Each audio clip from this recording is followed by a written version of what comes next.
by a monolithic and ruthless conspiracy that relies primarily on covert means for expanding its sphere of influence.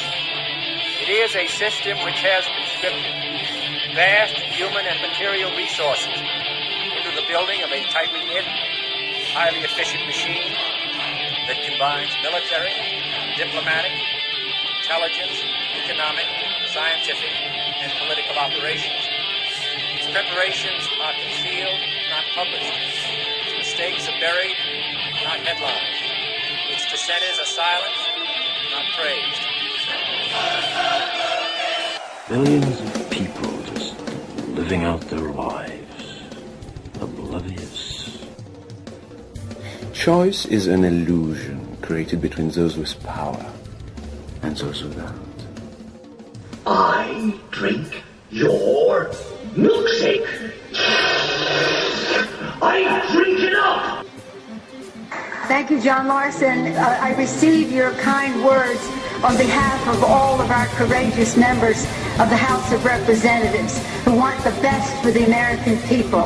And what we can do that is best for them in the next 24 hours is to pass affordable, accessible health care for all Americans. The best for all Americans is to have 32 million more people to have health insurance in our country.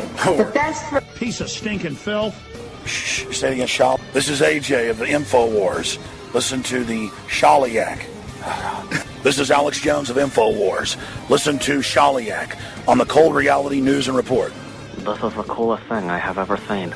Well, hello there.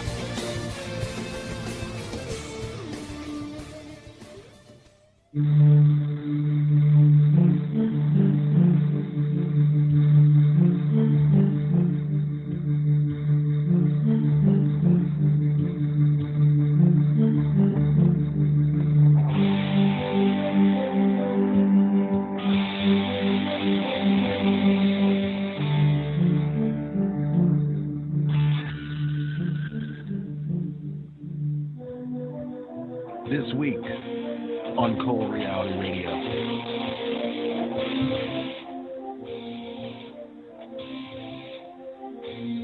Trump is now the 45th president of the United States Corporation. Inauguration day went without a hitch, without an attack.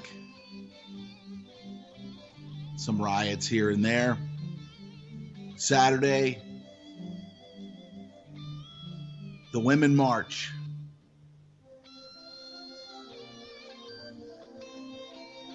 And Madonna's going to tell us why.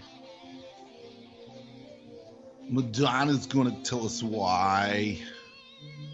Because she's a material girl in a material world. And she knows more than anyone, being related to George W. Bush, what tyranny is. John Kerry, the Frankenstein monster, joins in, walks his dog, gets cheers. I'm not sure whether they were cheers or whether they were like, oh my God, no, the Frankenstein monster is here. And he was overheard saying, in addition to some other things, fire bad. Fire bad.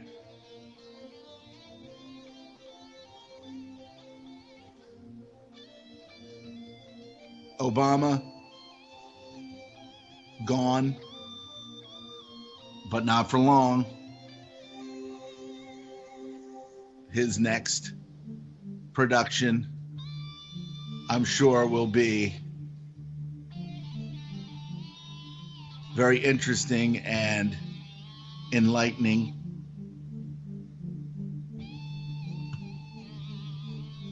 My guest to talk about these things and others as inauguration and the process of inauguration goes back to, you guessed it, the Roman Empire. And We're going to be talking about that and more with Clint Richardson this morning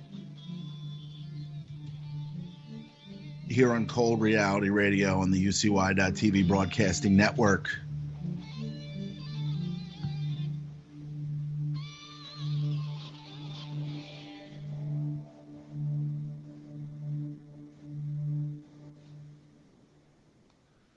Thanks for being here today, everybody. We're looking at a dynamic show today. We're going to be talking for the first time this year. We're going to be talking with Clint Richardson, who is on the verge of getting his work printed. And, of course, strawmanstory.info is where you can make donations and get your copy of pretty much his life's work. And very, very, I'm very happy to. I'm happy for him, and I look forward to, getting my grubby little commoner hands on some copies and getting that out as gifts and different types of gestures to family members and things like that, so they can understand what this is, where we are, why we're here, what are we doing here. Well, we pretty much know we're commoners. Does Madonna know she's a commoner?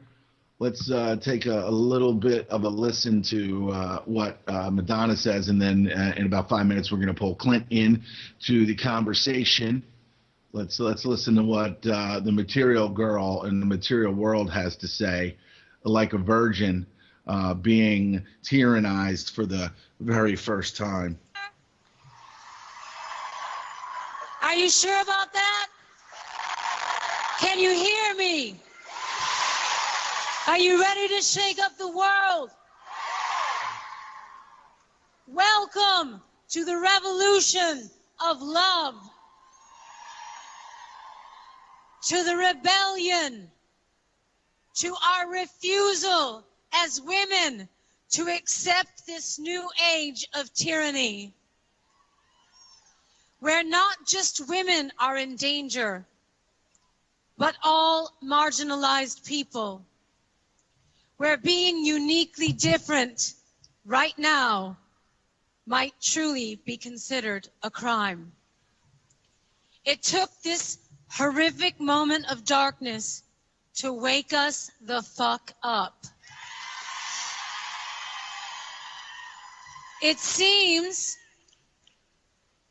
as though we had all slipped into a false sense of comfort, that justice would prevail and that good would win in the end. Well, good did not win this election, but good will win in the end. So what today means is that we are far from the end. Today marks the beginning of our story. The revolution starts here. The fight for the right to be free, to be who we are, to be equal. Let's march together through this darkness, and with each step, know that we are not afraid. You should. That we are not alone. That we will not back down. That there is power in our unity, and that no opposing force stands a chance in the face of true solidarity. And to our detractors that insist that this march will never add up to anything, fuck you.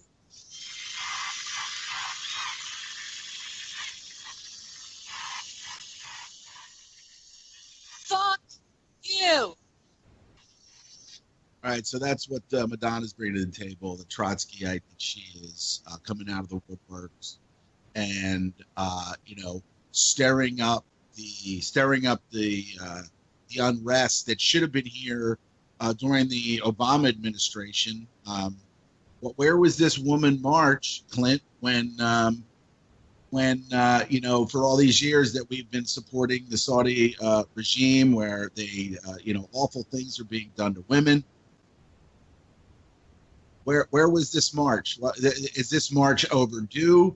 And I guess it depends on what they're actually uniting for. Are they uniting against Trump, or are they uniting against the crimes against them?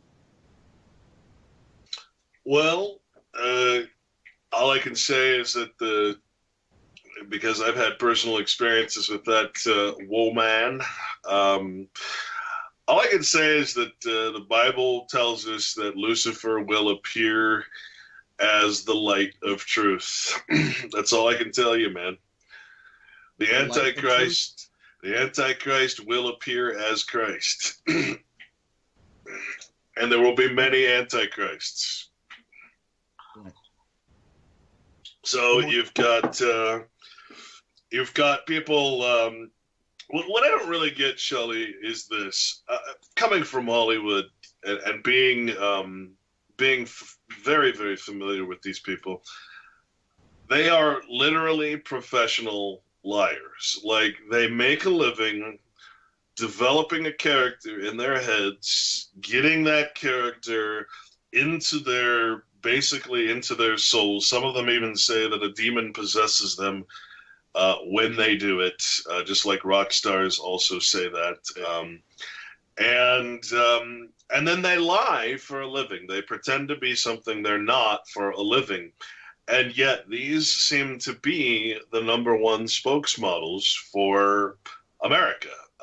Nowhere else, but America seems to love their actors. And I really don't understand that, because these people, they don't do anything. They literally accomplish nothing. They give nothing to society except absolute counterculture. In the form of movies and entertainment. They really do nothing to help people in any way whatsoever. And I gotta say that that's one of the things I've never understood. Maybe it's because I had the experience I had. I got to be there. I got to meet those people and see that they are so less larger than life than you can possibly imagine, that it is us that makes them look good, not their actual performances. The post-production crew that makes them sound so good. There's just something really, really odd to me that especially someone like Madonna. I mean, let's take Madonna as an example, right? And compare Madonna to Trump. Now, I had friends in New York and in LA that took part in her art book. It was called The Sex Book. It was coffee table, models basically that took place in it.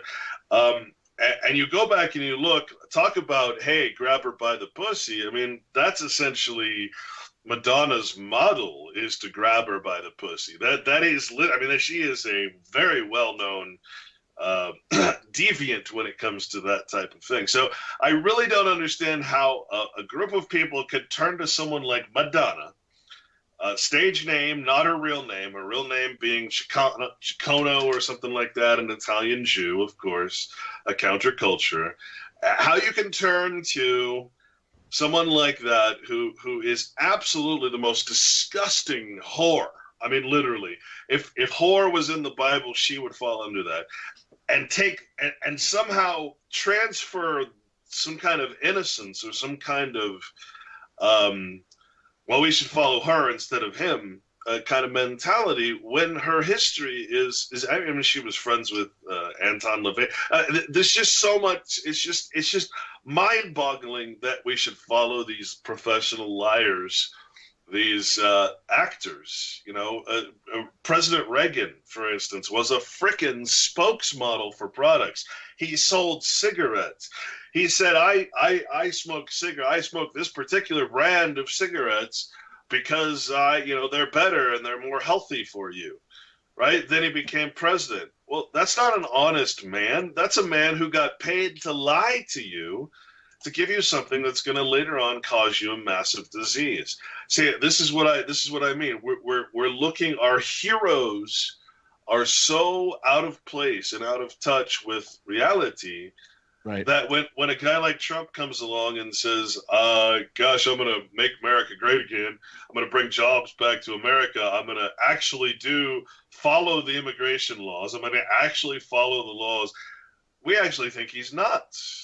Because we've been so absolutely just destroyed in our moral conscience. I mean, that's all I can say. So whatever this movement is, the timing certainly seems suspicious to me.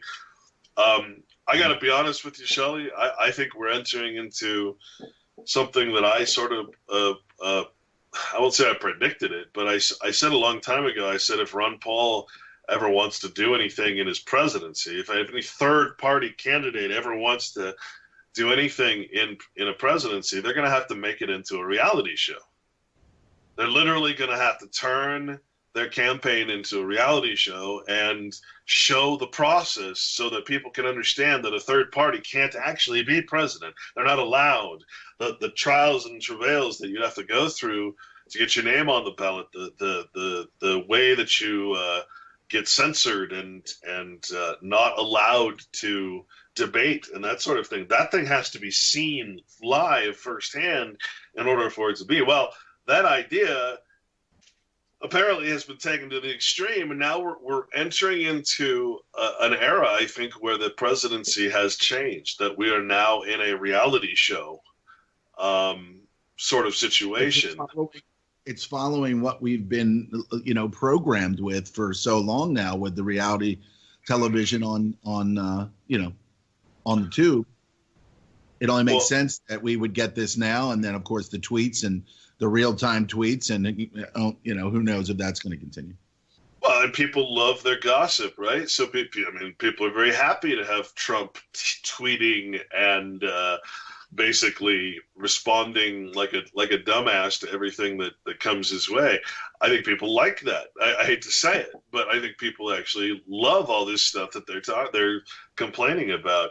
And I think it's a perfect way to create this kind of thing that you just played with the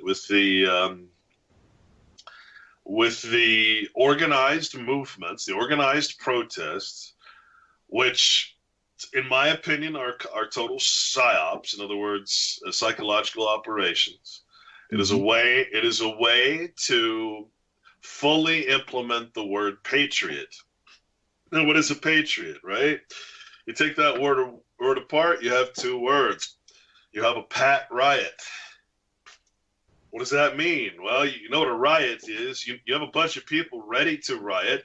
Fuck, they're being paid to riot. They're breaking windows and shit, right? George Soros and all those guys paying them off, and they're not getting in trouble for that. So you have a riot. The riot is there. Now the trick is to control that riot and to keep it pat. What does pat mean? Pat means to have something that is not active. Right, pat it down. Yeah, to keep it down, to control it. So you literally have in your patriot, the definition of patriot in the real sense is controlled opposition. An opposition, a riot that is controlled or pat, right? And that's what you've got. That's what's happening. They're controlling the masses, making them feel like they're actually able to do something. I mean, fuck, what better way to make people feel better than to put some stones in their hands and let them throw rocks and break people's property, right? Well, I mean, you're actually paying these people to control them. Right. I mean, I kind of equate it to, and to this day, I see it. And as a kid, I used to do it. I used to just like litter. I would just throw something out the window, or I would just do something. And then now I look at it and I say, God, that's just wrong to do. It's wrong to just throw what you don't want in your hand out onto the ground. Plus, if someone sees you, if some authority figure sees you, they're going to pull you over, right? So you see kids doing it. You see them still doing it today. And then you see these rioters, and they're acting like little children, smashing windows. The other night, I think it was before Thursday night, before the inaugural thing, there's a kid there. This guy walks up, and this reporter, or fake news guy, whatever, goes up and says, "Hey, there's a fire here," right? And the kid's just standing there, and he's all, filled with hubris, and he's just like, "Yeah, I just figured I would just start a fire and, screw the president." And then he turns around and walks away. And I'm like, who in the world would bring their child out? What should have happened was they should have found the parents of that child, and then that child probably should have, unfortunately, I don't want to say this, but should have been taken into Child Protective Services.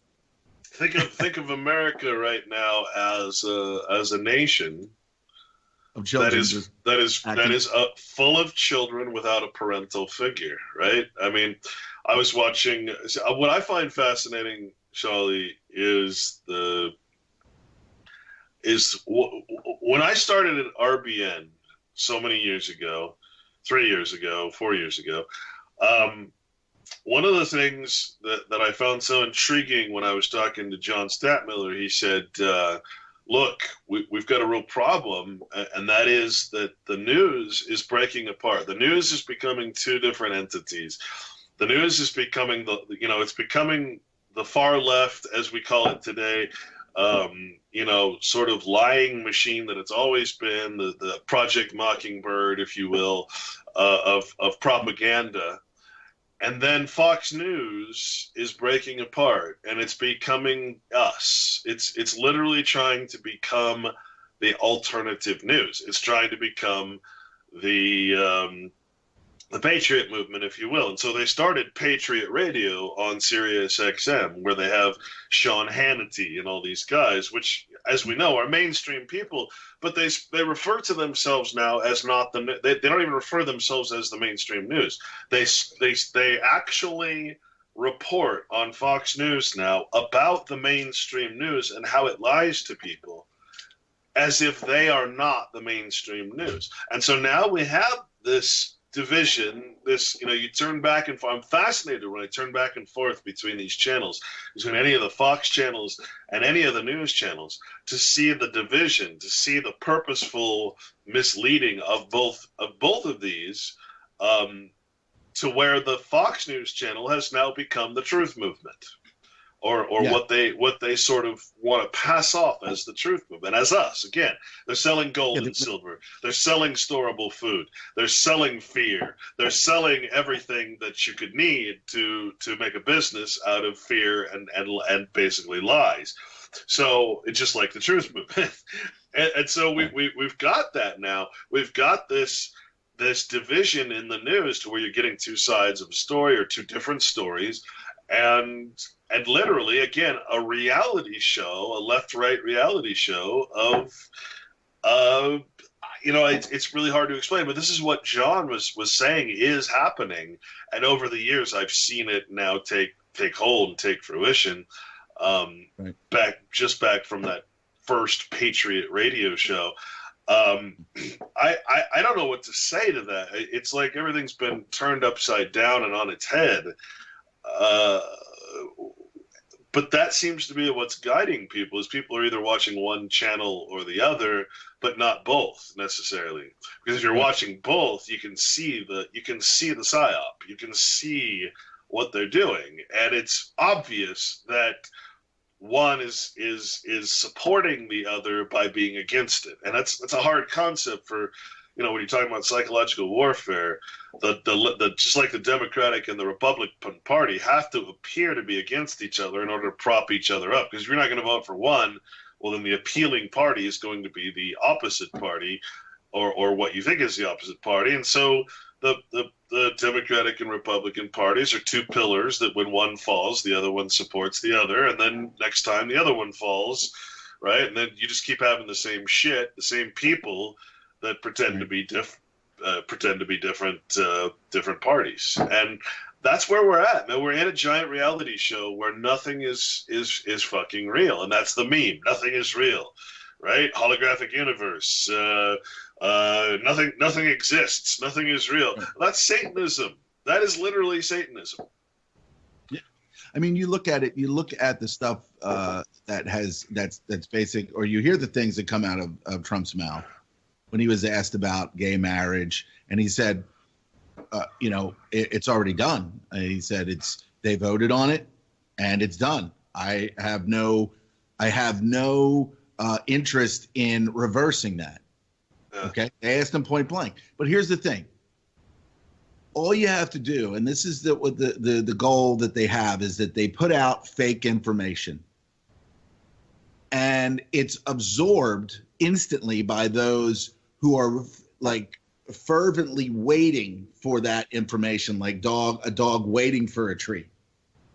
So they get that fed to them from Rachel Mancow or one of these jackasses on CNN. This Chris, this guy who he looks like the kid Bart's friend from The Simpsons, and so they just kind of give this information out.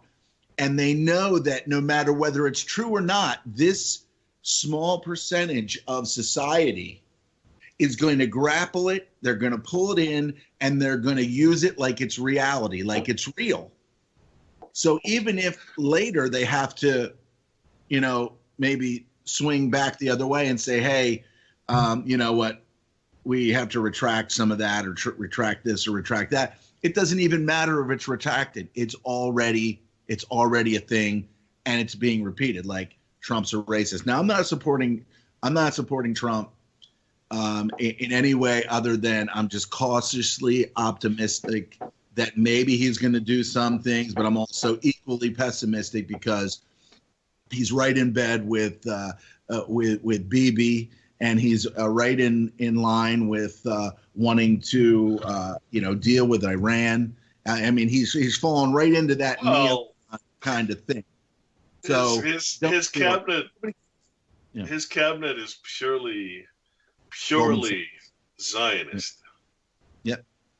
All right. Now, if you understand Zionism, you understand that the few religious Jews left in this world, the few religious Jews that are in Israel, are absolutely 100% against Zionism. They understand that Zionism is just patriotism. That's all it is. It's going to come back hard on them. If the leadership's practicing that, it's going to come down hard on the commoners, on the commoner Jews, while the other ones, while the people in the high levels will be sitting in their smelly, putrid ivory towers while they're being slaughtered down below. Sure, and you've got an 83%, according to the Pew report, the 83% of Jews are actually secular or atheist Jews. They call themselves Jews. I'm not sure why, although I do understand. Well, I do understand. When I looked at the word Ayudus or the original word Yehudi, it does mean those that are opposed to Christ or the teachings of Christ. So, I can understand that the secular Jew makes a lot more sense than the religious Jew, although the religious Jew just adheres to the Mosaic, if you will, law without the fulfillment part of the New Testament, the new law, right? So I can understand the notion of the secular or atheist Jew, but I don't. But the problem is that Christians of today have also been sort of Judaized into that secularism, and don't recognize these people for what they are, which is this Zionism. And if you understand Zionism, Zionism is not Judaism. You don't have to be a Jew to be a Zionist, right? Zionism is literally the same concept as patriotism. It's that American exceptionalism. It's literally my country can do no wrong, and if you criticize my country, I will either kill you or tell you to leave. Well, that sounds like Americans, doesn't it? How many times have you heard, Shali, hey, you don't like it, get out? Yeah, you hear that from people. You talk about it. You really bring up some really, really heavy topics on things that you just really think that, hey, you should really think about this because this is what we really shouldn't be about. We shouldn't be about this. And then people are like, hey, and instead of really thinking about it, they jump right over common sense and go right to, hey, maybe is there anywhere else that you think that you might want to be than here? Right. So what actually happens is they say it's a trick. I mean, they label you basically, right? Yeah, exactly. And so then we have to understand. Let's go. Amy Goodwin, who I do not like in most ways, but she did an interview on Democracy Now, where she was talking to Shalamit Aloni, who is a former minister in the Knesset, which is the Israeli Congress. I see that. The head of the Meretz party. So she asks, right, often when there is dissent expressed in the United States against the politics of Israel, of the Israeli government, people here in the U.S. are called or labeled anti-Semitic. What is your response to that as an Israeli Jew? What does she say? She says, well, it's a trick. We always use that. When from Europe somebody is criticizing Israel, then we bring up the Holocaust because, it's illegal to deny the Holocaust. And so by saying you're a Holocaust denier or mentioning the Holocaust, you shut up the argument. Well, in this country, in the United States, somebody's criticizing Israel, then we simply say they're anti-Semitic. Again, it's a trick. And the organization is strong and has a lot of money, and their attitude this is her, not me, their attitude is Israel is my country, right or wrong. That's the identification. It's the same thing as American exceptionalism. And they are not ready to hear criticism. And it's very easy to blame people who criticize certain acts of the Israeli government as anti-Semitic and to bring up the Holocaust and the suffering of the Jewish people, something, that, for instance, blacks might do. Their forefathers were slaves, and therefore the suffering is part of their identity, right? That justify everything we do to the Palestinians. So if I'm a protester and I'm black, I might say, well, I'm out here because my fathers were slaves. Well, that makes no sense because it was white people that freed the slaves, right? I mean, something's very wrong here. Not to mention that only 1.5% of white people, which are these landholders, these private people we're talking about, the family, the bloodline, had slaves. You couldn't afford to have slaves because you had to take care of them. You had to house. So 1.5% was the actual statistic. And there were, I don't know if there were more or less, but there were almost an equal amount of black people holding slaves, not to mention the black slave traders in Africa where the slaves were coming from. So you had black slaveholders, but those aren't ever mentioned. You see, we don't ever mention that. We have to demonize just the white. So I mean, that's there again. It's a trick, and that says it all to me right there. The other guy, he was an ex-Mossad agent, Victor Otrovsky. He wrote a book by way of deception, the making of a Mossad officer. And he says Zionism is a secular movement. It's a movement to bring the Jewish people and give them a home and land in Israel. It is not at all a messianic movement, as he says. So in other words, it's not a religious movement whatsoever. It's secular, purely secular. Those people who are extremely religious in Israel, then they'll tell you they are anti-Zionist because they say we as Jews cannot go back to Israel unless we fulfill what's said in the Bible, which means we have to wait until the Messiah comes and brings us back. So if we go back as a religious group, we have no rights to the land, and that's why they're opposed to Israel and opposed to what's been done over there. It's not according to the Bible. It's not according to the law of the Bible. It's purely secular, right? So, and guess what? It's the same thing we did to the Native American Indians. The same thing we did to the Mexicans that inhabited all of Texas and everything else. Same thing we did. We made settlements, right? And basically stole the land of those who lived here before. What's the difference between what Israel is doing there and what we did here? There is no difference. But the difference is that we don't have Zionism, we have patriotism, even though they're the same exact thing. It's a secular movement. It's not religious, as we pretend it is. But here's what he says, man. He says, when I was in the Mossad and we had a guy that gave us problems in the U.S., and he was speaking out against Israel, what you do is you get in touch with a guy at the station in New York or the station in Washington. You say, hey, tell the guys up there at the top to label him. And, of course, the campaign starts, and before you know it, the guy is labeled. And he's an anti-Semite. So suddenly, someone who's speaking out against the dropping carpet bombs on a place that can't bomb you back or chemical weapons, whatever, is anti-Semite, right? Oh, okay. So because that's what we say he is, and that's one stain you cannot wash. Now, it shames me as a Jew to tell you that, but that's the fact, and it's wrong. And the people who are perpetuating this don't really understand what they are doing. All right, that's what he says. As a Mossad agent, as literally the CIA, the intelligence branch of the Israeli government, he's telling you, hey, these are a bunch of useful idiots that are going out being paid to do exactly what all these fucking idiots are doing now, which is to throw rocks, disturb things, label people as anti this or racist or whatever. It's the same exact thing. I don't think people understand what a mirror image Israel and Zionism is to America and patriotism, America and American exceptionalism. It's almost a mirror image, except that we're more civilized about it. Yeah, and of course, then you've got the people that do not care about the government. But they'll take as much as they can from the government. Obama being in there for the last eight years.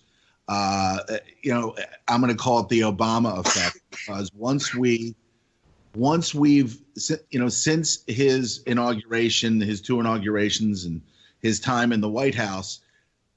It's going to be since we've got a man of color in there, and of course we know he's white by blood. He's part of the posterity of the real people, of the true people, not a commoner, and that's why he's of course the president, or was the president. Now we're going to have to deal with Trump getting back in. Would it have been the same if a Ted Cruz had gotten in there? I mean, I can't really say. Think of it this way, man. We have gone back, and unfortunately, the lesson is not going to be learned until it's too late. I already understand that. We're going back into what can only be referred to as a Babylonian woe, if you will, a Babylonian history. And if you understand what the Bible, how the Bible explains Babylonia, that's what the people were sacrificing things to the gods, and it was just absolute chaos and horrible laws, horrible, sort of like Sharia law in a way, that kind of thing. You've got right now, and I don't think people fully grasp this. I know some do, but let me give you an instance here. Huffington Post in June 1st. Keeping in mind, well, first of all, let me say what is the point? What is the ancient religion, the mystery religion of Babylon? All right, Anton LaVey, who we know as the creator of the Church of Satan, right? Anton LaVey says the ancient religion of Babylon is the sacred feminine. Okay, so think of Madonna. Think of the fact that we had a woman candidate for president, and the only reason that she was on that pedestal, being considered as president, is literally because she's a woman. Literally. Everything else because she could do no wrong, right? Because she had the sacred feminine. Well, ancient religion of Babylon is the sacred feminine. Ishtar of the Babylonians, Tyre of Buddhism, Fatima of Mohammed, Sophia of the Gnostics, Shekinah of the Kabbalist Jew, the biblical Hebrew, not found in the Hebrew Bible, but just the same, it is used in the Quran. Mary is to the Catholic. Mary is the sacred feminine of the Catholic. The worship of Mary in the Catholic Church is ridiculous. I didn't know how ridiculous it was. Completely outside of the Bible, right? So it's that leaking of the sacred feminine or the mystery Babylon into the Catholic Church. Shakti to the Hindu, right? These are all the sacred feminine. You got to understand, sacred feminine is not what it sounds like. It sounds great. The New Age movement makes it sound great, but what it really is darkness and chaos, right? It's without the masculine. And if you haven't noticed, we've become a bunch of pussies. We've become a bunch of victims. Have you noticed that, Shali? We sit around. Yeah, because you get prizes when you're a victim. Mm-hmm. Get shit. Like when I was a kid and I hurt myself, or one time I kind of got scraped by a nail when we were down south visiting family, and then boom, man, I'm in there. I'm getting whatever, I guess, a tetanus shot or whatever. God help me.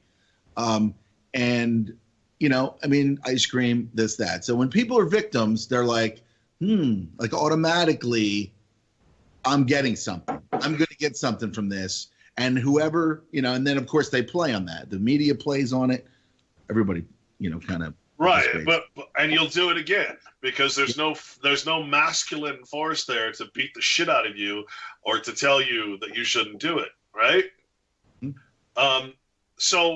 So basically, yeah, we've become victims, and we love our victimhood. It's one thing I've really kind of come to understand. Just like Huxley said would happen, it's like, okay, give them drugs, give them antidepressants, give them antipsychotics, and they'll fit right in. You give them their soma, and they'll be perfectly happy to be in servitude. Perfectly happy slaves. They'll know what's happening to them, and they'll still love it, right? Yeah. So for all intents and purposes, we're being emasculated. Women are being masculated, and men are being emasculated. Excuse me. It's obvious that that's happening. I don't think anybody can dispute that. Not to mention the chemical imbalance that's being portrayed or introduced into our bodies through vaccines and everything else that's causing this high rate of homosexuality. There's a lot of shit happening right now. This is what Anton LaVey says. These all have one thing in common, referring to all of these sacred feminine figures. The sacred feminine. And the sacred feminine is going to take you back to the source of light. You know what the source of light is, right? Lucifer. Because the light that resides in that place that Plato talked about, you need a path to get back to that light. She, the sacred feminine, is the one to take you to that light.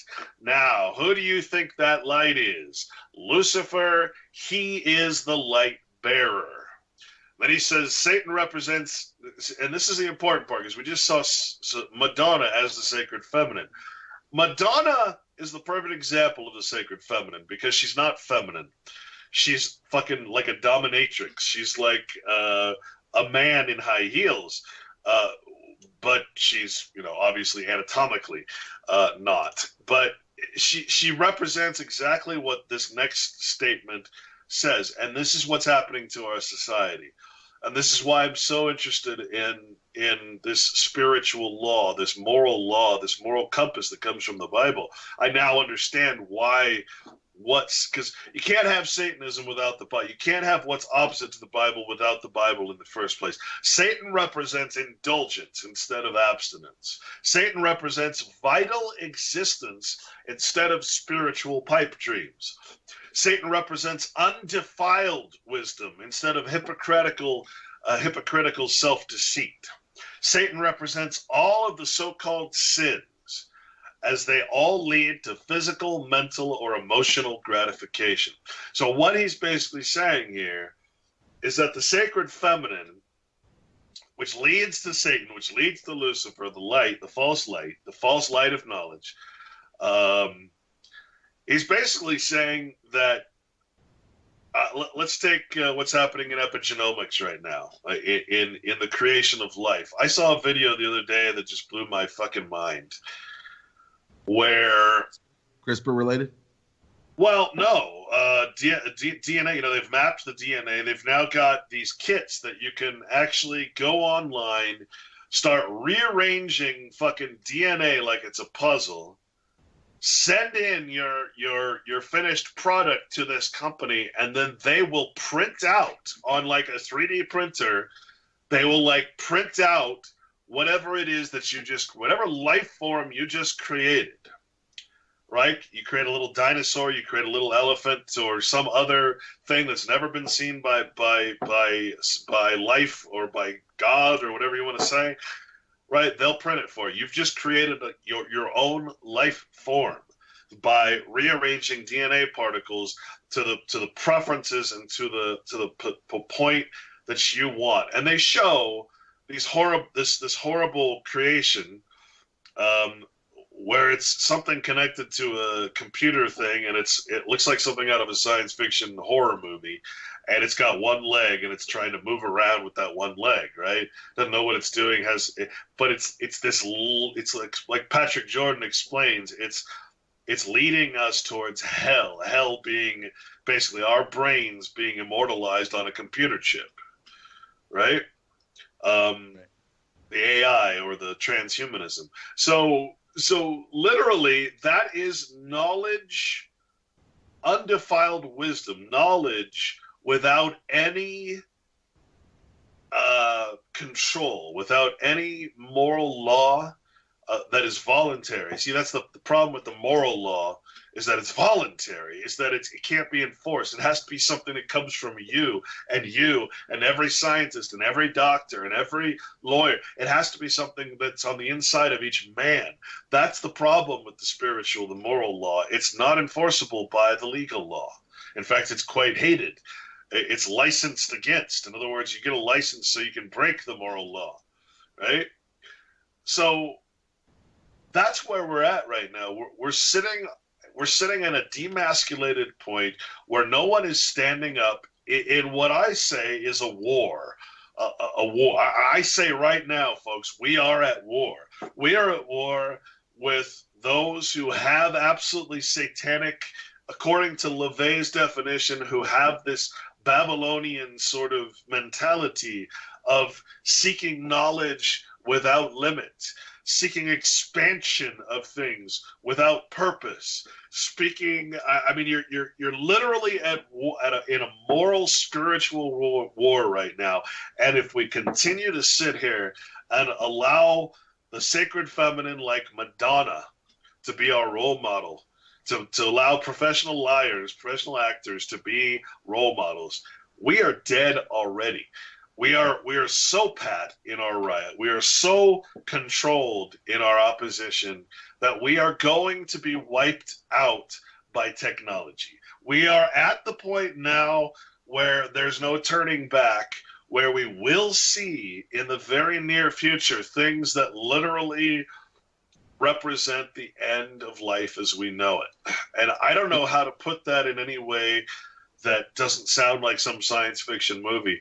We're at the cusp right now of Babylonian sacred feminine chaos, in other words, anarchy, literally, when it comes to just the very design of life and nature coming into fruition. I don't think I can put that in any more serious way except to say, we're at war, and those concepts, those movies, those stories you always see in the science fiction realm, where you have the purists, where you have those who are fighting against the people, the scientists and the organized corporations that are creating, clones and creating life forms and creating. We're actually at that point where if we do not stand up and in a masculine way say no and destroy, literally and utterly, turn the tables of the money changers, turn the tables of the scientists, turn the tables, destroy these things, we are dead in our tracks. We are going to be and continue to be the victims of basically indulgence, not abstinence, vital existence instead of spiritual pipe dreams. Satan represents undefiled wisdom instead of hypocritical self-deceit. In other words, self-control, self-law. That's where we're at. And when we talk, I'm talking with Clint Richardson today here on Cold Reality Radio, author of soon-to-be printed Straw Man, the real story of your artificial person. And, a lot of people when you start talking about the Bible or when people start talking about Satan, they're like, oh, preacher. Satan just means adversary, right? And man is Satan. Satan is man. And guess what? The only Christ is man. When the Bible says Christ will return, that was taken by the literalists, by the 1800s evangelists, and turned into something that is completely misunderstood. The word return in the Bible does not mean return. It actually refers to the Christ consciousness, the law, the spiritual and moral concept of Christ coming into each man. It is not a return of some dude coming down. Right. It's actually a return of the law to man. Each man. The real law of what we should be, and if we were what we should be, then none of this stuff would have taken place in the first place, or it would have been eradicated soon after. Government is the problem. Government is the absolute adversary of the people. Where and I think it was said in one of these memes that government is the cancer masquerading as its own cure. And by saying that, there's no violence. We're sitting and we're talking about this. Clint's done some activist.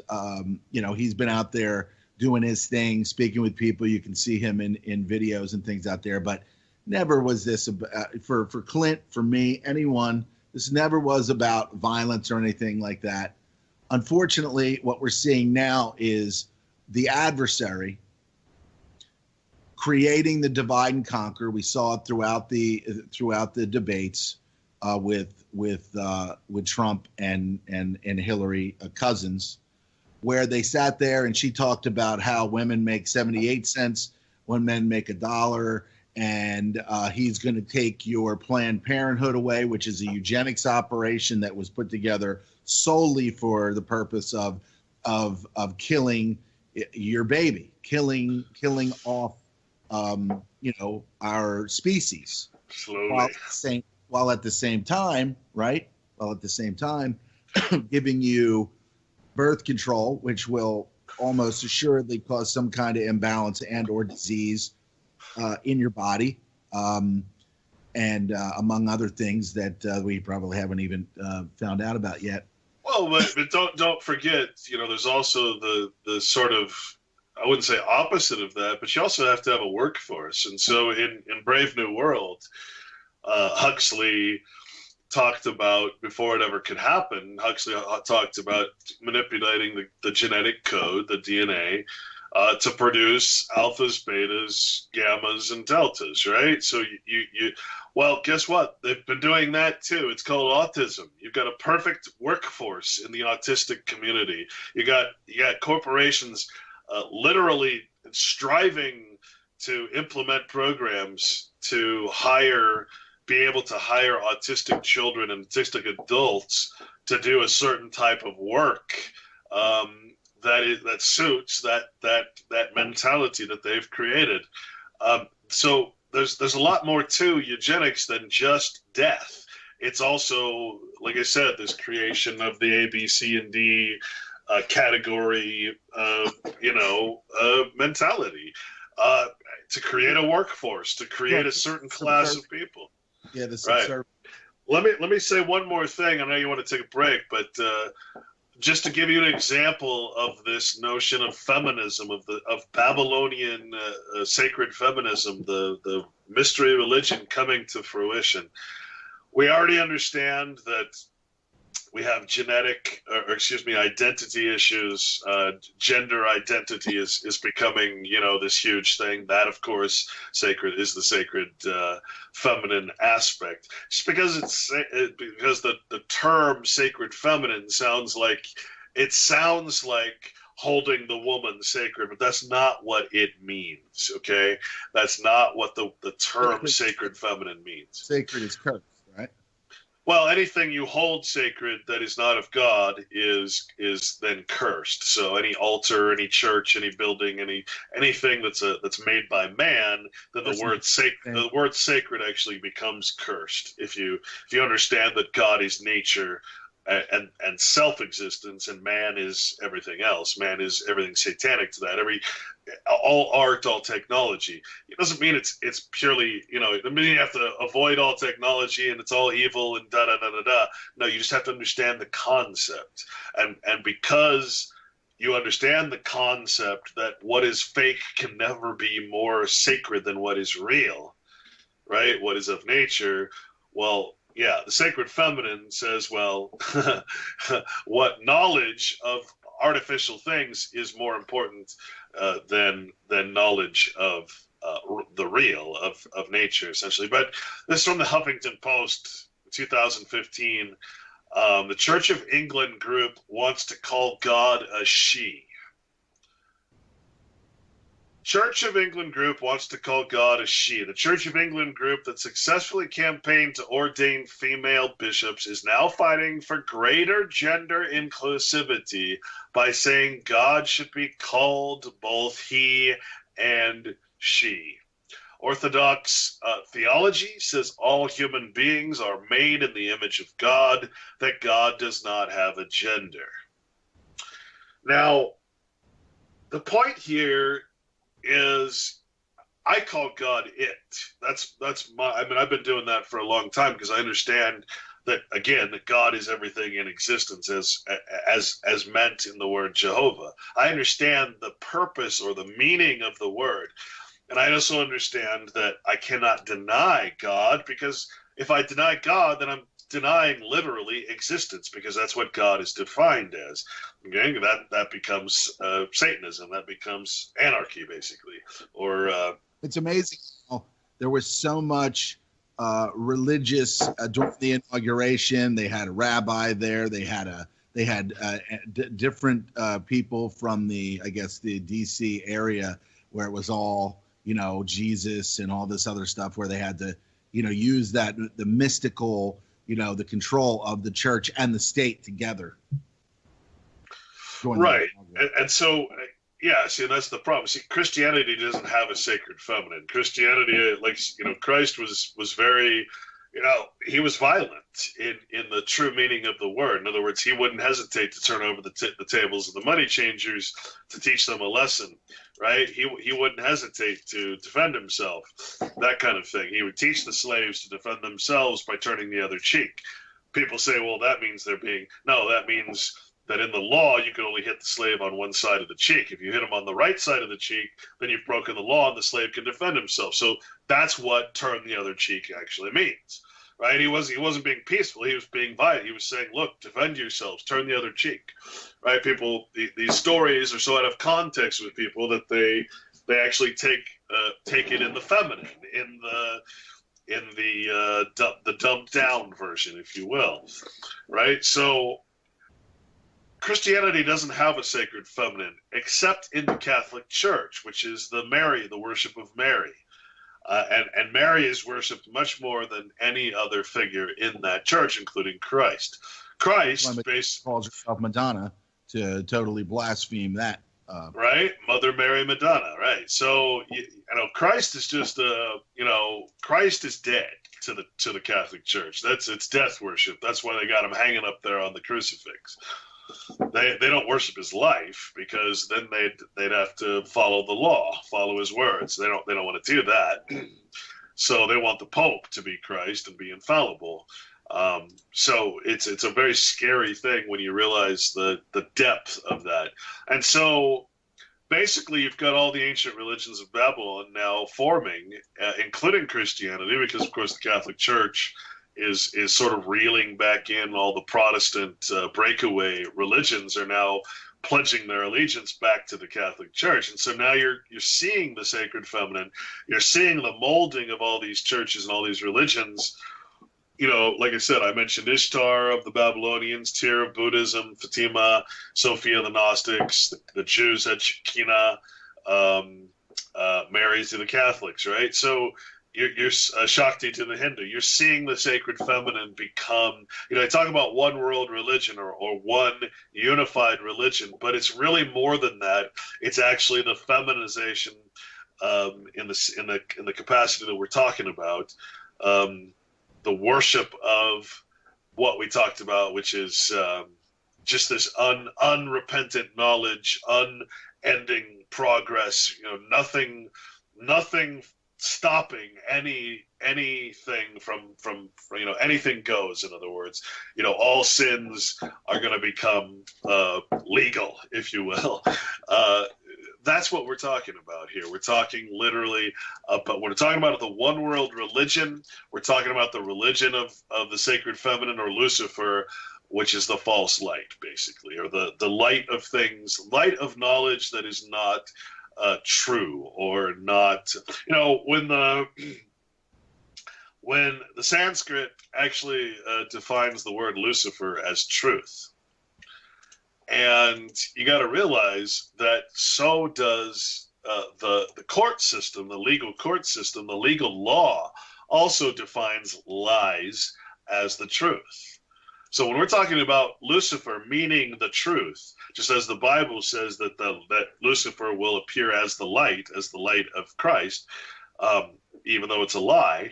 Well, yeah. So Lucifer is going to be defined by these people as the truth. But we got to remember that in the court, in the legal system, which is the anti-God system, the anti-nature system, the anti-reality system, the anti-law, you have this notion of what is black. When something is adjudicated by the courts, decided on by the courts, the maxim of law, again, it says what is black can be white. What is left can be right, and that is the truth. The truth is decided by the courts. Well, the thing about God, which it, when defined, is truth. Like when I say truth, I mean what is real, what is tangible, what is not a creation of man, as being truth, self-evident or self-existent truth, that if man disappeared tomorrow, that truth would still be the truth. Everything else, history, mathematics, science, all these things, they're lies that are made into truth. They're theories that are made into the most current truths. And they're not self-evident. They're not self-existence. There's something created by man. And you have to understand that that's what Satanism is based on, is knowledge of things that are not real, or not something that is a separate. Basically, it's our own. It's man's own. Man becomes God. Man creates, and then man creates a wisdom or a truth based on his own creation. It's really hard to put that into other words, but that's what we're at. That's where we're at. Lies agreed upon, just like black can be white. If you agree that black is white and white is black, then you've just created an abomination. All right, so we're going to take a break here, probably about 5, 6, 7 minutes, and I'm going to play a song. And on the other side, we're going to talk. We're going to get into inauguration with respect to ancient Rome, and kind of break building blocks of the fiction we teach every day. Grab some coffee, Clint, and we'll.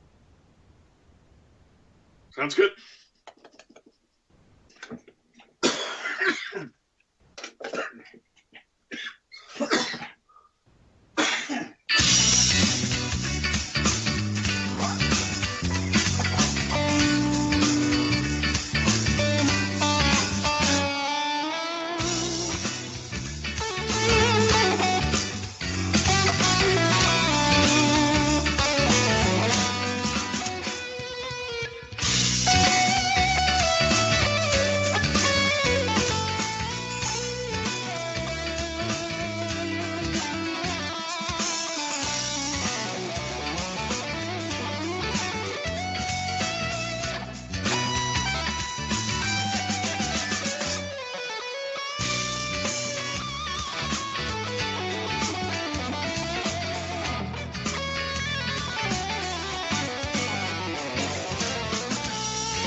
All right, welcome back.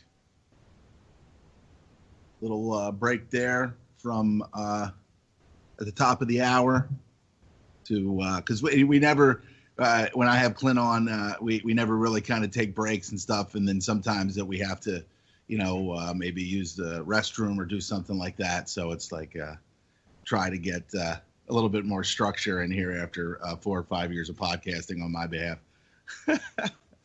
To get to talking about things, and we every night we need like a little break, but we're back, and again my guest today, Clint Richardson, and he will soon and Clint's going to fill us in on some of the finer details. Going to be starting the print process of Straw Man, the real story of your artificial person, and I can't wait to get a copy of it and just kind of grasp it and say, I know the guy that put this together, and there's so much incredible information in here that and the hope, the goal is to get this out there and get people to really start thinking, and hopefully I know it's going to happen, and wish. I know a lot of authors have these grandiose hopes and want to make a lot of money from their productions and everything. My hope is that this gets into enough hands that it can form a community, not communitarianism, not this modern concept of tiny house bullshit, whatever it is.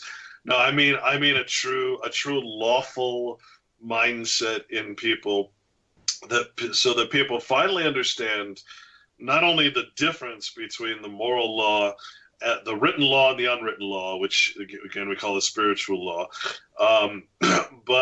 but that understand that the only way that we can actually come out of her, which is this Babylonian thing that's happening to all of us. It's not happening. You know, we're talking about Babylon. We're not talking about a building. We're always talking about the people. What's happening to the people? What's happening to the mindset?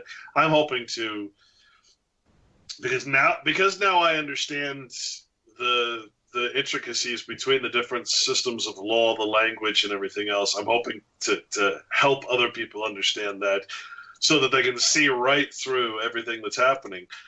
And you can't do that without that foundation. And so, I don't want to reach millions of people, but I do want to reach maybe thousands of people, so that out of those thousands, we can actually have a goal, or have a community that we can actually start that's outside of that Babylonian woe, is what's his name calls it, and actually live in some sort of true lawful religious, if you will, or spiritual concept society, not a cult, not a religion, not a any of those things that people are going to use to say, oh, you're just a cult, or you're just oh, you're David Koresh. No.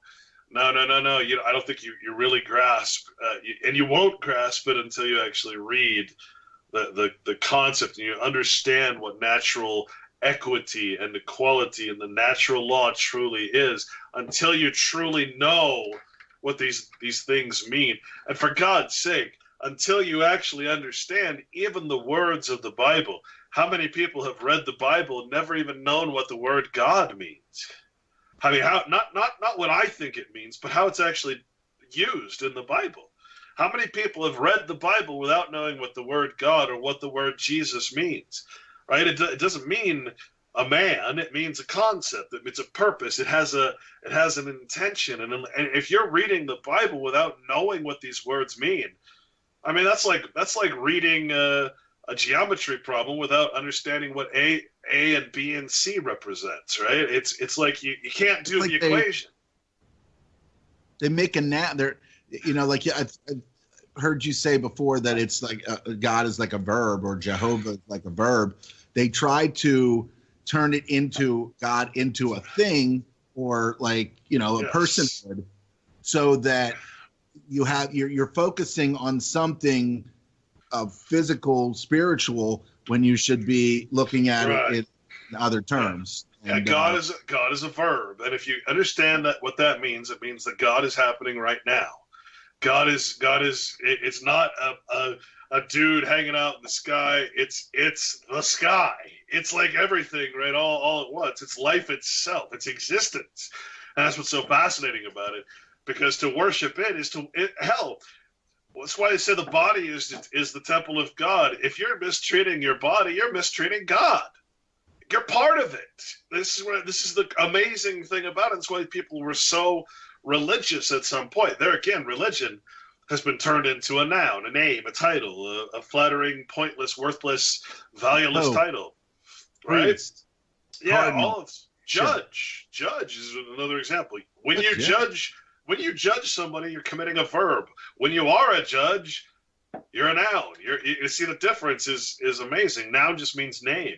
So, yeah, to act religiously, I religiously, for instance, might drink coffee every day, or I religiously smoke cigarettes every 15 minutes. I religiously do some action, some habit.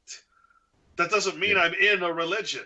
You see, the difference between those two words is it's like night and day. You say the word religion, people get turned off. They think of the name. They think of the noun. But they don't realize that they're already acting religiously in every way, shape, and form, because they're religiously following the legal law, which is the opposite of the spiritual law. They're religiously doing things to their body that they shouldn't, harming the body. They're religiously allowing other people to harm nature. They're religiously going through all these actions. They don't even understand that it's religion, right? It's the true nature of acting religiously. And the really, Shali, see, if you can understand this, then you can understand the entire concept of both of these law systems, right? And it's such a simple concept that once you get it, it's like, oh my God. Okay? When you follow the law, whether that's the law of man, or the law of God, or the law of the original, the Old Testament, the New, whatever law you are following represents your choice of who your God is. If you are spending money or respecting money, you're in pursuit of money, then your God has been chosen. Because you don't say God by name, you exercise God. You actually physically, again, the verb, your action, your religious actions represent which God you've chosen. We are all stuck in mammon. Obviously, you can't have two gods, right? Our God is the legal realm. And therefore, because we're operating in the person of government, which is property of government, our God is the people. Our God is we the people. We the people created the United States. The United States created 14th Amendment citizenship, which is where we're at. It's a feudalistic society. We have literally chosen our landlords. Instead of freeing the slaves that so many people still believe that they have, they brought everyone down to the level of slave with the 14th Amendment. Basically, yeah. That's what Horace Greeley says. That's what the court cases say. Very clear that there's two distinct citizenships, and that a national citizenship is not the same as a state citizenship. And where will you hear quotes from Horace Greeley? Right here on Full Reality Radio and on Clint's Corporation Nation, but you will never hear someone quote Horace Greeley on television, because then you'll find out that they didn't bring the slaves up to the non-slave status. They brought the so-called free down to the status of the slave. Exactly. So now I want to be clear here, because we're talking about the inauguration, right? Yeah, we brought that up, and of course it goes back to Rome. All roads lead to and come from Rome. Well, let me verify that for you. When we're talking about Christianity as it's considered by the state or by the courts, they say it's incapable of enforcement by human laws. Why? Because it's the law of nature. Human laws have nothing to do with the laws of nature, right? This goes back to the concept of satanic or adversarialness versus God, Satan versus God, the adversary of God and God. What is God? God is nature. Oh no, that's horrible. No, actually, that's how it's defined. That's how it's defined in the concordances. That's what Jehovah means, right? You can't get around it, especially once you see it and you apply it to the Bible. It's obvious, right? These things. So Christianity or the notion of Christ's teachings, not any religion, not any church, is incapable of enforcement by human laws. Which is, again, why they chose not to have a central religion or central church. They decided that, and there's a lot of quotes by the founding fathers, a lot of quotes by other people that say this is, if you lose the Christian aspect of the law, which is voluntary, then the nation is going to fall. They say that over and over, those founding fathers. You have to act according to the natural law voluntarily, or the legal law will take over to the extreme, to the point where God is absent and the nation will fall. That's exactly what we're going through. And you just have to interpret those words right. So while the laws of the state can regard the outward conduct only compared to the natural law, for which reasons Christianity is not part of the law of the land in any sense, which entitles the courts to take notice and base their judgments upon it. Okay, the maxim, except when the Bible concepts and principles have been incorporated and made principles of law. So when we read the maxims of law, you notice that the very most important, strongest foundational principles of law in our system, even in our legal system, are from the Bible, right? But the second you respect persons, places, and things, which are names of things, nouns, then you've entered into the fiction. You're not respecting the actual thing or the actual person, the man that's the person, or the actual land, territory, plants, and animals that are the place. You're respecting the name only. And because the name is property, well, then we can destroy everything that's present on or in the named area as property, right? The maxim can have no reference to the law of the national government, since the sources of that law are the Constitution, treaties, and Act of Congress. Now, I want you to pay attention to this part, all right? The natural law, God's law, the Bible, the Scriptures, the principles of law that are based on Scripture can have no reference to the law of the national government, since the sources of that law are the Constitution, treaties, and Acts of Congress. Now, we're going to go into the what does that mean? Basically, the Constitution trumps the Bible and the natural law. Basically, the whole purpose of legal law, which is why Duhame actually defines it as anti-God or anti-Christ or anti-nature, anti-law. It's legal law. It has no purpose to exist except to go against and give license to break the natural law. There's no reason. If we were following God's law, the natural law, the law of the Bible, then we would not need a legal law. But since we're not following the law of God, and instead we're following the law of men, we must have a scripted or lex scripta written law, right? Again, the Bible law is voluntarily. It's not enforceable by the laws of men. It must be something that comes out of us. That's that notion of the return of Christ. We must become the sons of God, as the Bible says, which means that we become Christ-like and we actually act according to the law. That becomes our religious action every day. Not cigarettes, not a cup of coffee, but to actually act according to the law is to act religiously according to the law, right?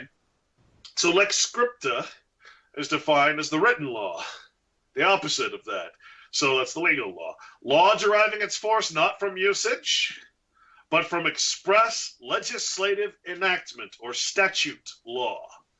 Okay, Latin maxim says, if the written law be silent, that which is drawn from the manners and customs ought to be observed, and if that is in any manner defective, then that which is next and analogous or alike to it should be used. And if that is nowhere to be found or does not appear, then the law which Rome uses should be followed. Yeah, that's right. A maxim, and it says this maxim of Lord Coke is so far followed to the present day. This is in Black's Fourth.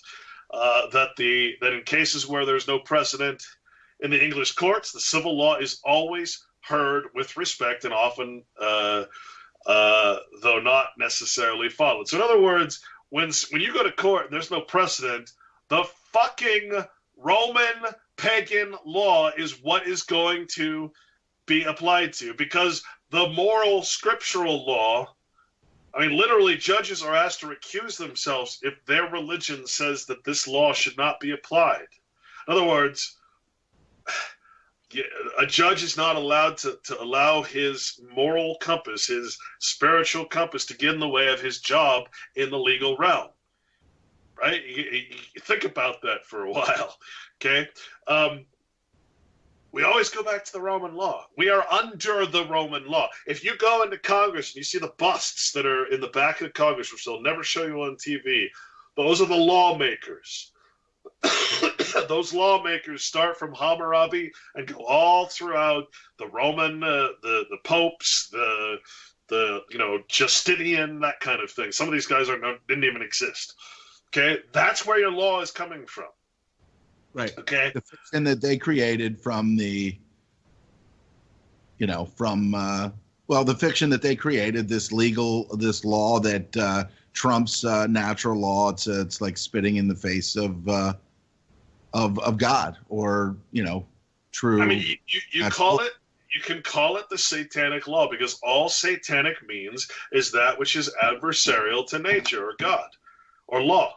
That's which is adversarial. That's all it means, right? So the written law in Bouvier's 1856, the written law or lex scripta consists of the Constitution of the United States, the constitutions of the several states, the acts of the different legislatures as the acts of Congress, and the legislatures of the several states and of treaties. Also, see statute. So again, what is the written law? What is the law that is opposed to God? What is the law that is opposed to the Bible? The very foundation, the very principles of moral and spiritual law. What is the opposite of that? The written law, because we call that the unwritten law. Lex scripta, the law scripted, or the written law. That's the Constitution of the United States. That's the constitutions of the seven. I mean, folks, wake the fuck up. You're living in a satanic. I mean, I don't know how to stress this. I don't know how to say this without sounding like some fucking idiotic, religious zealot priest. But you're literally living under the law of the gods, not the God of nature, but the God of fiction. You're literally living, and you're following the wrong law because you're not voluntarily. They bring the Bible into it to kind of mask that, and kind of like they're laughing when they're like, oh yeah, put your hand on the Bible. Not that we're gonna, you're gonna be judged today, or anything that's gonna happen to you here is gonna have anything to do with that scripture there. Putting your hand on a Bible and taking an oath to the state or to the flag or to whatever you're taking an oath to, when the Bible in itself says never take an oath, is a direct blasphemy, if you will, if you want to use that word. It's a direct insult to the Bible and to quote-unquote God. It's literally taking you out of that voluntarily spiritual law and saying, no, I turn my back on God and I love the state instead. I love the law of man instead of the law of God. I tell you, man, I'm not speaking religion here. I'm speaking strictly from the law sense. I really want people to understand that religion has nothing to do with the Bible. Religion is what's created to thwart people from ever understanding the Bible. It's to keep people from the Bible, to teach you these fucking ridiculous fairy tales, when in fact the Bible is the law. It's recognized as the law by the state. It's recognized that if you don't follow the Bible, then the state or the law of men, the written law, will take over, and your God has been chosen. You don't have a choice. Your choice is made by the law that you follow. Now, if you want to still call me these ridiculous ad hominem poisoning my well-fucking words that I'm preaching or that I'm doing, then go the fuck away. I'm sorry, you guys are idiots if you still think that I'm anywhere in religion. Are you still getting hit with some of these bullshit labels that you're preaching preaching religion? Oh, people are yeah, it's why nobody wants to interview me, because they actually think that I'm talking about religion, and I'm not. Oh, it destroys everything that people think they're moving towards truth, and when you speak, you're saying, no, we're not moving towards truth. We're doing the opposite. Well, what's amazing? It just stunts their growth. I mean, legitimately, it just stunts their growth. What's amazing is that I now have all of the information to give to anybody that completely defeats all of the religions out there. The Bible does not say be a religion. The Bible does not say be a Christian. It doesn't say join a church. It doesn't say any of that. Right? It doesn't say anything that the church says. I'm telling you, people are actually calling me, like I said, I don't know what they're calling me. I don't really care, honestly, but it is preventing me from getting this vital information out. I mean, it's like amazing to me. So instead of actually seeing it for what it is, which is the complete anti-religion, they're saying I'm religious. Instead of realizing that I've got the tools now to teach people that religion is pure fucking evil, they're They're accusing me of being religious. I think it's funny. I laugh at it because it's the mentality that has been foisted on people. It was foisted on me until I actually picked up the Bible and did years and years of study on it. Right? It's a frustration. Obviously, I'm frustrated about it because what people are saying about me is the opposite of what I'm actually saying. Nobody's listening to the words I'm speaking. All they hear is God, religion, Jesus, and they're out. They black out. They have cognitive dissonance. They're no better than any of the family members or friends that black out when they try to talk to them about 9/11. No better. They're doing the same exact thing. And that's what's so frustrating. Yep. Well, listen, man. It's you have that's the blowing up the steam is good. It's so frustrating that like I was saying this morning after watching this insanity yesterday, I was just like, I don't even want to be a part of this anymore. Like I wish that I could just snap my fingers and be completely away from any of that. Just total insanity, dude. I know where you're going. I know. But you got to understand, man, everybody that I talk to, and I talk to a lot of people personally, right? A lot of people call me or want to get in touch with me and just talk. And I talk for hours. Everybody's the same. Everybody has the same opinion. They want to get away. They just want to step away from it. They want to go someplace, but we have no place to go. And that's my ultimate goal is to bring people a place to go. I don't know how I'm going to do it. I don't know who's going to end up being the one to help me or to donate land or to whatever's going to happen. It's going to happen before my lifetime is over. I don't know when. I don't know how. And of course, people are impatient, right? But I'm telling you, everybody says the same thing, man. I don't want to be a part of it. I just want to. I want to know how to get out of this contract, this social contract. I want to get the hell out of the legal system. And I'm telling you that no paper, no nothing is going to do that. The only way that you're going to do that, the only way that is recognized by their system, is if you start acting according to the law. What is the law? It's the law that they can't enforce, that you have to do voluntarily. It's the law of the scriptures. Now, I don't know how to tell people that. All right, it has nothing to do with religion except for the fact that you're religiously following what is only the most logical, reasonable laws in existence, which is don't have a person or don't act in the property of another, don't have flattering titles or respect them, don't use money, don't do this, don't do that. Always, it's charity is your number one goal. You don't need money when you're completely charitable. Always look after the welfare of others and ensure that others are wealthy before you ever are.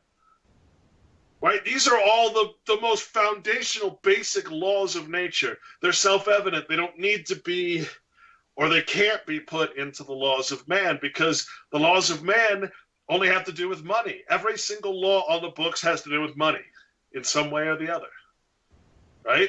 And in this law, no money, man, just charity. So I don't know how to tell people this, but there's no magical piece of paper that some guru is going to sell you out of his portfolio that is going to make you free. The only thing that'll make you free is following the law, the unwritten law of God. I don't know, because remember, God is not some dude on a cloud.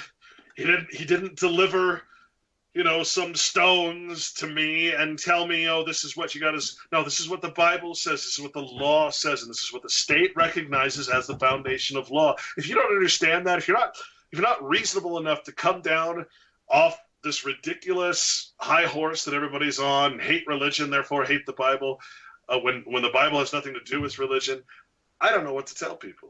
But I am telling you that you're never going to find the path through some piece of fucking paper, through the words of man. The world's more. It is really truly the world's most powerful deception. We are our worst enemy. Yeah, absolutely.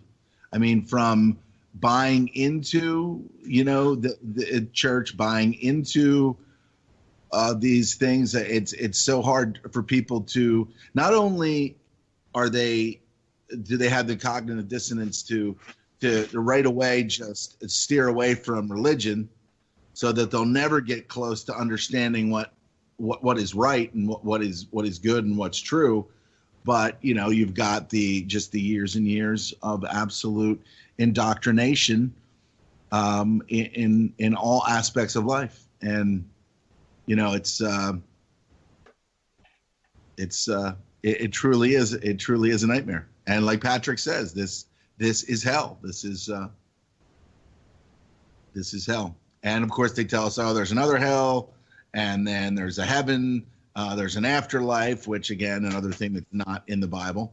And they get people thinking that, once it's, everything will be fine. You'll do everything that's right, follow these rules, and then you will sit beside God in heaven. And I mean, they've totally, they are just laughing their asses off at how ignorant. But see, and the amazing thing is, when you say warring against God, that literally implies that you're warring against yourself, that you're warring against all of the creatures and creation of nature, the whole design, you're warring against the very thing that sustains you, which is existence, life, earth, the universe. You're warring against reality, is what that really means. That you think about it, what is Satan? Satan is the king of lies. Satan is everything that's adversarial to truth. So what are you warring against if you're warring against God? You're warring against the fucking truth. What is the truth? All that is self-evident, all that is self-existence, everything that exists despite your stupid ass. Everything that exists that is not a creation of man. Okay? What is a creation of man? All words, all numbers, all symbols, all history. Everything is a creation of man except nature, except yourself. So you're warring against yourself. I can't stress enough that that's what God means. Well, I'll tell you what, Chuck, who sat in for me last week, Chuck O'Celli, he expressed, fervently that he was like, I would like to speak with Clint on my program. So I'm going to set you up. I'm going to speak with Chuck, and he'll message you, and we'll get you on to O'Celli, because he is he's an open-minded guy. And he likes your information, and so we're going to get you on the O'Celli effect. Well, I appreciate it. It's funny because, I can't stress enough that I'm at war against religion right now. This is literally a war against the church and the state. I'm not supporting it I'm not supporting religion in any way, except to say that the only religion there should be is that we follow the law religiously. And that law, you don't need to speak like these people, the black African gang member speaks a certain way because it's a learned behavior.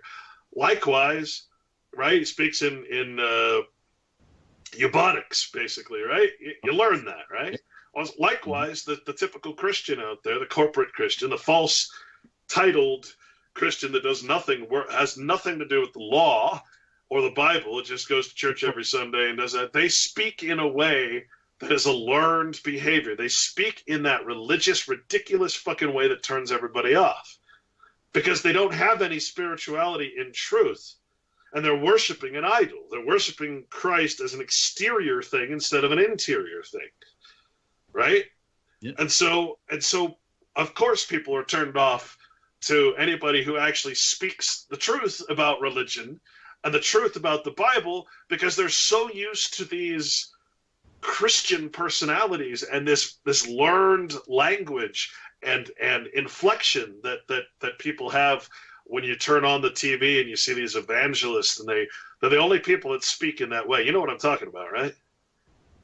Mm-hmm. That sort of inflection, that language that just is real. It's a real turn on. Praise Jesus, I love me some Lordiness, that kind of thing is that's fucking. I'm telling you, that's satanic. That is adversarial to God.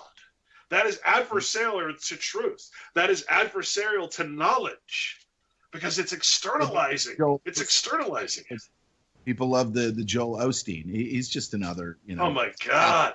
Capitalizing on gods.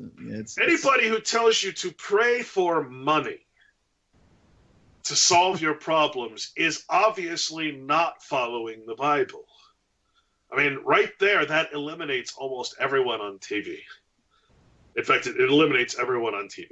It eliminates every church that passes out a collection plate. Creflo Dollar. I mean, the guy's name is Dollar. Creflo Dollar. Exactly. Well, that's the gangland. That's the bling, right? That is Satanism. I can't stress that enough. That is the sacred feminine. It's hard to put that into terms of people. That is Babylon. I just can't stress that enough. So I want to cover one more thing. I'll tell you what. And listen, we love you here at UCY. We love you here at Cold Reality Radio, and we're with you 100%, man. So, well, like I said, I hope people will be with me when it's time to actually fucking step away from this thing. Well, given the time frame and where I'm at, I will most likely be in the flock, man. And of course, we'll be the next, Branch Davidians. No, that's the thing. When you're following the law, you don't need a king. You don't need a leader. You just need to know the law. And when everybody knows the law and follows it, you don't need a law enforcement officer. You don't need a court.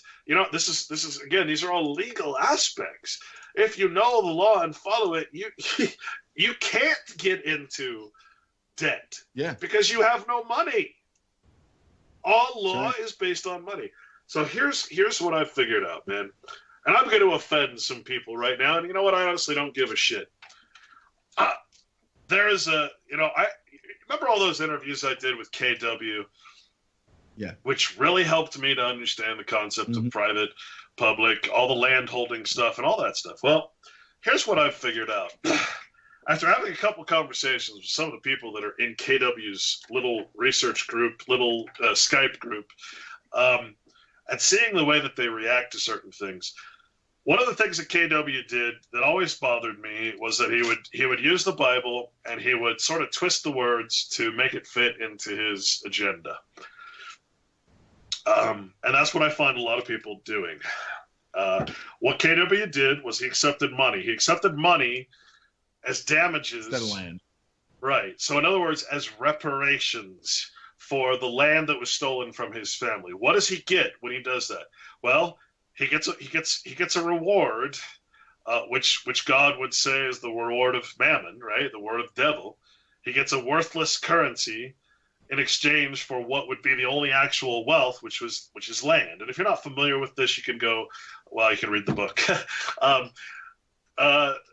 So what I figured out, Shali, is we're talking about victimization here. We're talking about a bunch of white people who are now being completely just demonized by every other race and culture because of this New World Order shit, right? We're being emasculated. We're being completely put and subject into this completely false paradigm of white versus everyone else, right? So we're being victimized. We're being, and what these groups are doing, like KW's group, and I'm not saying KW is guilty or he did something that on purpose. I think he did what he did because he thought it was right at the time, and now he knows it's wrong. Okay? But what I find is that everybody out there that's interested in this stuff is always searching for their end goal is always to get paid off. Their end goal is always some form of reparation.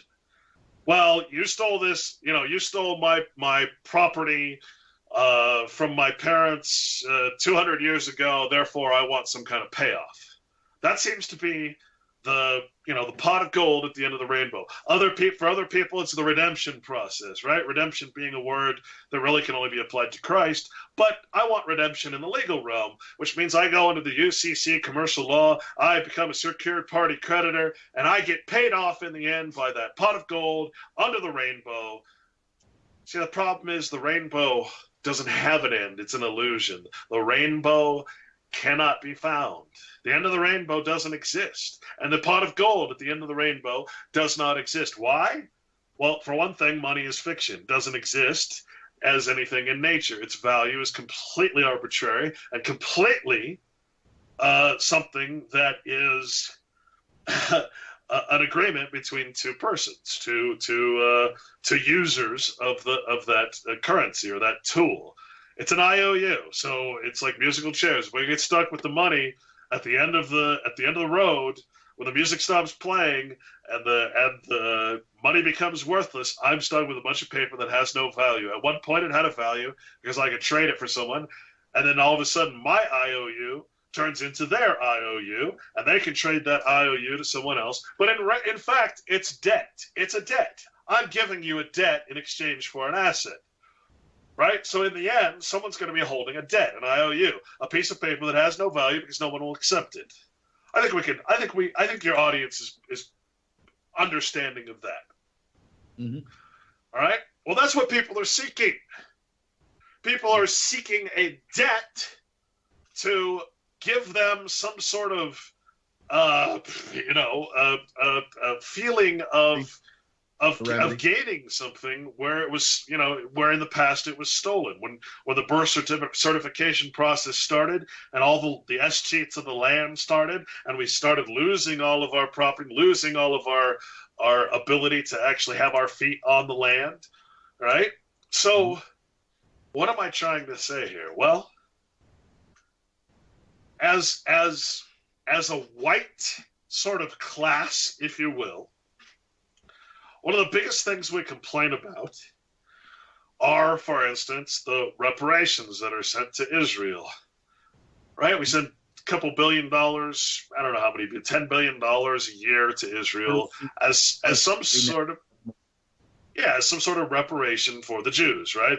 The Jews that we talked about, that constant meme that the Jews suffered, and therefore they should get money. All right? Then you have the blacks, yeah, exactly.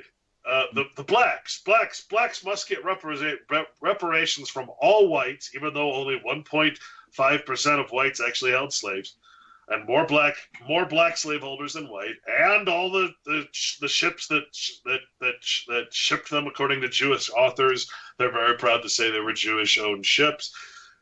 Okay, so the white population has to pay reparations to the black populations for their fathers being enslaved in the 1840s.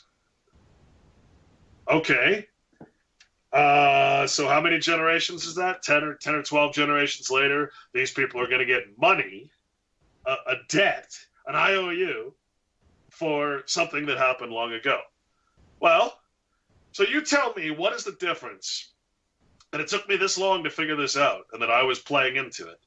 You tell me what's the difference between those blacks, those Jews, and those Mexicans, and whoever else is seeking reparations for some damage that happened long ago in a generation far, far away to their bloodline. You tell me what's the difference between those people who we despise and us. What's we are now the white reparations group. We're now the white people who want to be seen as a minority, whose forefathers held land in this country, and who now want to receive reparations, money for the crimes that were perpetrated against our forefathers. That's what we've turned into. That's the victimization I'm talking about. Instead of actually getting up and doing something, instead of actually literally going to war, picking up arms, doing something, anything other than sitting there and complaining and pretending that by talking in Skype groups, something's actually going to happen. We're pussified, and we've become the very thing that we despise, which is a minority group that is seeking reparations for some damage that was done to a generation that no longer exists, that's been gone a long time ago. Now, I'm not saying that I'm not going to say this is right or wrong. What I am going to say, just a wash, rinse, repeat thing. What I am going to say is that if you're going to get money, if you're seeking money, then you're seeking the wrong God.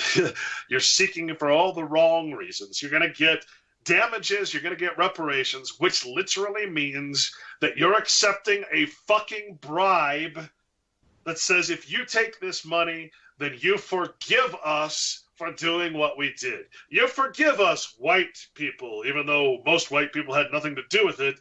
You forgive us, white people, for enslaving your forefathers. You forgive us for taking the lands of your forefathers. You forgive us for, right? That's what it means. And that's what people are chasing. They're not chasing any kind of justice. They're not chasing, just like these people who accept money instead of actually testifying against a big pharmaceutical company, they take a payoff. They take money. And so the pharmaceutical company never gets in trouble. Well, yeah, I'll take $1 million if you harm me. Okay, we'll give that to you, but then you can't complain. You've been repaired. The problem itself has been repaired. That's where we're at. We're in the midst of being so pussified, so emasculated, so absolutely taken down from our moral compass, from the point where we want to actually do something about what has happened in the past or it is happening now, that we will take money. And that we've been entrained to only seek a monetary compensation, a reparation for the damages done against us. We're not interested. We're interested in allowing this society, allowing this shithole, this hell that we've created and allowed to be created, to just continue as long as we're paid off for it. That's where we're at right now. That is the mentality that I think must go away. And I'm speaking to everybody in that group and any other group out there, all these radio shows, all these people seeking redemption and justification and money and rewards. You need to change your tune, and you need to do the right thing, not the wrong thing, the right thing. That's where we're at right now, my friend.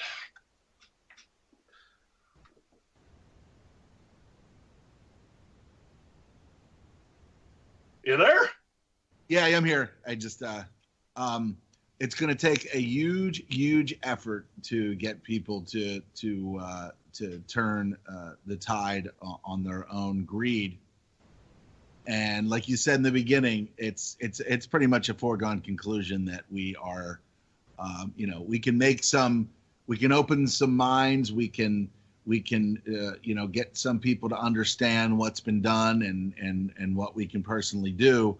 But overall, it's pretty much finished. Oh yeah, we can make all the excuses we want. I was raised this way. I get it, man. Everybody is entrained from birth to pursue mammon, to pursue money. Okay, I get it. Does that make it okay? Does that make it right? When you understand what money actually is, do you really think that that's the right way to go?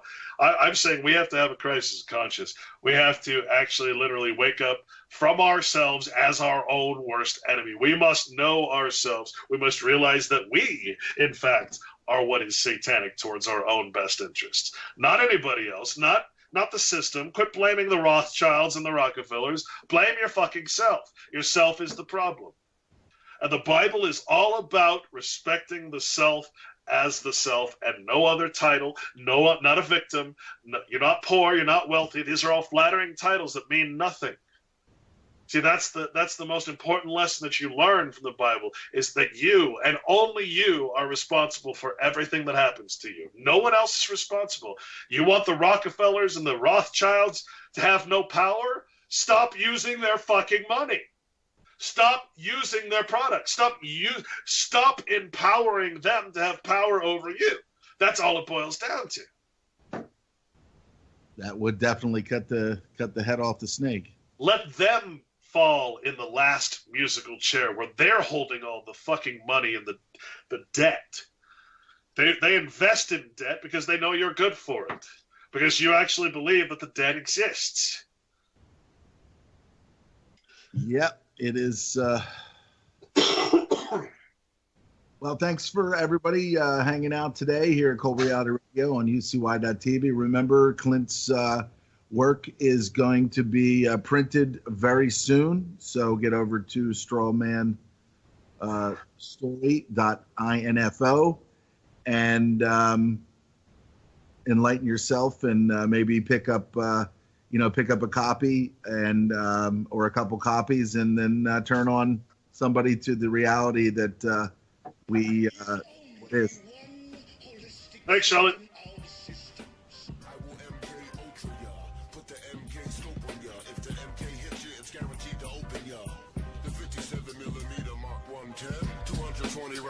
Try to stop them. Don't put that on your wish list. That's retarded babble. Protesters make the hit list soon as they start to rabble. You're nothing but fishes in the barrel. It doesn't have to be Christmas for a carol. Some decorate with ornamental decorum. Some perform shock and awe on Hanukkah and Purim. That's where my job come in. I am a blessing to the mercenary for the corporation selling weapons to them. Any potential competitor step into them. I'm authorized to knock them out and stick a GPS into them. They want to sell uranium to Iran that's enriched. That's a bitch now.